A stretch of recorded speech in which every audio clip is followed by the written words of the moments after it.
Hi, Trisha. Thank you for being here for our 22nd Happiness Happens month.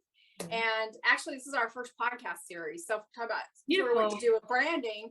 We're going to see how these short podcasts work. And if people like them, we'll probably keep doing them. So I was introduced to you by someone who I actually met through this interview for the first time on video, but I've followed him for a long time, Jeff Hunter. And when I asked if I should interview somebody, he said, just did you. And so I was like, yay, because I like to interview fellow people who I know are pretty happy. So thank you for being with us. So you picked the type of happiness, because I had a few that you got to choose from. And you said you are a pretty optimistic person. So optimism is a type of happiness. So I'm just asking, can you share a story about being optimistic and how that's contributed to your happiness?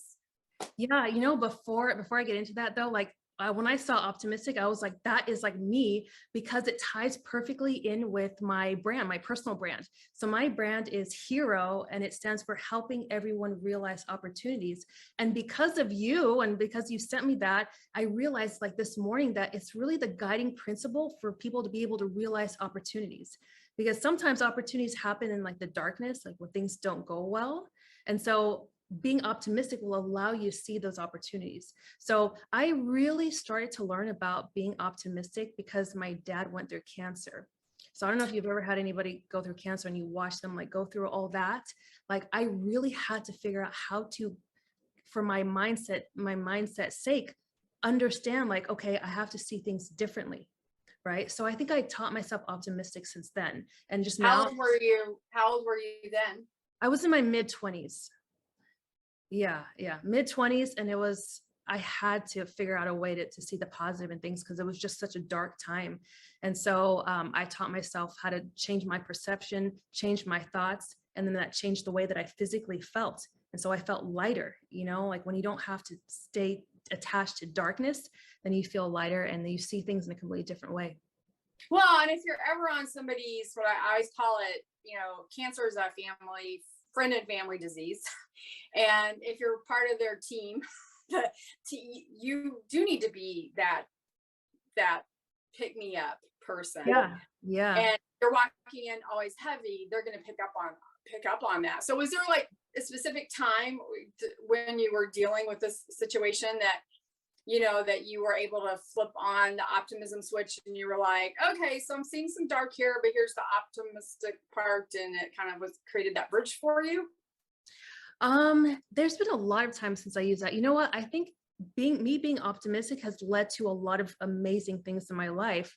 For example, quitting my job. So I always tell people my dad is my greatest gift. That's my optimistic view, because it led me to wanting to develop this passion for helping people, which led to me quitting my job without even earning an income.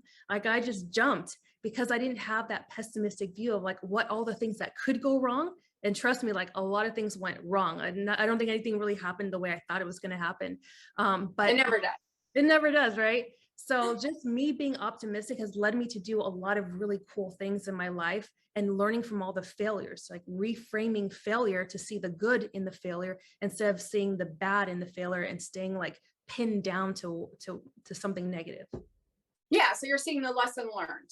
Yeah, exactly. Yeah. It allows me to see all the lessons learned, which is very important, because now I don't think of anything as failures. I just think of what can I learn from that. Right. That's great. Do you want to share an example of maybe something that in maybe business, because that's a common thing, something that didn't go as planned and that you could have seen as a dark thing, but you didn't, you saw it a little bit brighter? Yeah. Let me see. Probably very, very simple things could be oh my gosh, I had an expectation of, I'm going to see that I'm going to work with this amazing client, right? I'm going to make a lot of money working with this client, and it doesn't go to plan. Well, what are the lessons in that? So there's always a way for you to figure out, what else do I need to learn? How else could I show up better? How can I connect better with people? I think that's one of the things that I've definitely learned is how do I connect better with people? Because I used to be extremely shy. And so I've learned so many things like that along the way. Yeah, no, that is always the way to go when we can find those lessons learned. So we're going to go to the next question, which, so as an optimist, as somebody who's usually trying to find like, what can I learn? How do I do this better? What was the lesson? Even if the lesson's, highly spiritual, what's the lesson God's sending me? As somebody who does that, we all deal with what I call happiness zappers, because principle 2 of my book is called Happiness Zappers Are Manageable. So what is one of your tools that you do that helps you manage your happiness zappers, other than maybe your mindset, which is obviously the biggest tool we have, but what's something you do if something today just did not go as planned and you're like frustrated, and like my computer for me this morning was acting weird and I just keep having to reboot and I'm like, why are you not whatever's talking behind the scenes? It's not letting me do what I wanted to do. And so I just had to, shut it down and leave it for like 10 minutes and that helped me. But what's something you do in that type of a situation? Yeah. So my journey has actually led me to work with Bob Proctor. Are you familiar with Bob Proctor? I am. Yeah. So I loved everything that I learned from him. I was so happy that I got to work with him personally, because he really taught me to reframe my mindset to be like, okay, everything always happens for a reason. So oftentimes I will always go back there. So if I didn't close the deal or if I didn't, something happened, something went wrong, my car broke down or something like that, I'm always thinking there's always a reason for this. Like, what is that? So I'm trying to like find the good in everything by saying, what is the reason? Why is this happening right now? Instead of being stuck in like, oh shoot, I'm a victim, this happened to me, I always think of this happened for me. I like that. That is a big, mindset reframe. And so our final question for everybody, because principle 1 of practical happiness is personal. And I believe in our world of groupthink and our world of, I think social media contributes to that. We sometimes forget that our happiness is personal, and it doesn't really matter if our Facebook friends like it. It doesn't matter if our personal friends, our spouse, our significant other, our kids, our parents, our girlfriends, whatever it is. What is one of the things, in the world that personally makes you happy? Like, it's like a 95% go-to. Yeah. I want to answer that in 2 ways.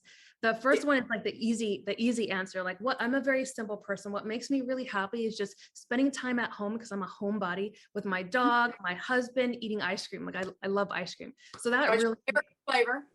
I love mint chocolate chip. That's one of my favorite flavors. Is it really? Most people actually. We should Zoom. We should have an ice cream chit chat. Yeah, we should have done this with ice cream. Yeah. Okay. So yeah, so that's a very simple thing that makes me happy. But I know that when you tie happiness to something external and it changes, does that mean that you're not happy anymore? So like now I'm trying to like work on myself and like show up more as my authentic self and tying that to happiness.